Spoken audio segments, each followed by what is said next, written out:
Hi, welcome back. We're talking Module 40, and what we're calling this is, wow, we only thought it would be around $5,000. And what we're going to talk about is how do we overcome that? And the reality of it is we really can't overcome that.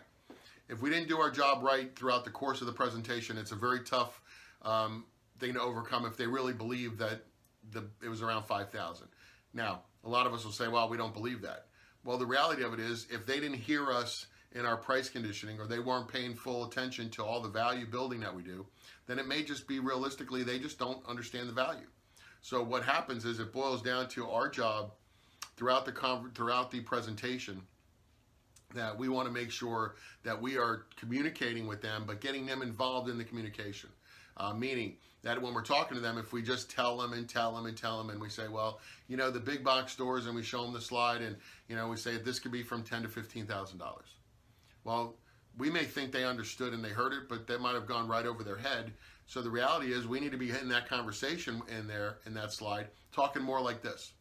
So Mr. and Mrs. Jones, as you see here with those big box stores and buying those off the shelf and all the things you have to do to it yourself, and you have to become the general contractor, and you may not know what the warranty is or where it was made.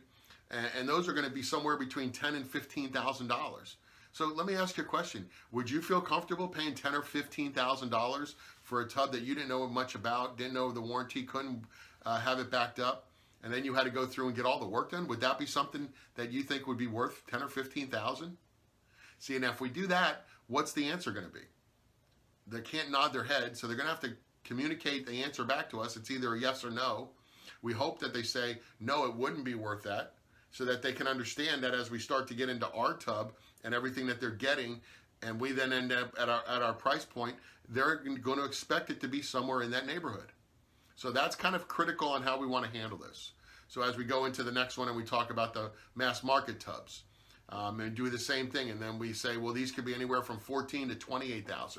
And let me ask you, would you want to pay $20,000 to $28,000 for a tub that was something that you had to buy off the internet, and you weren't really sure about that, and you got a little bit better warranty, and you got a little bit better, but you had to go find all these people to put it in?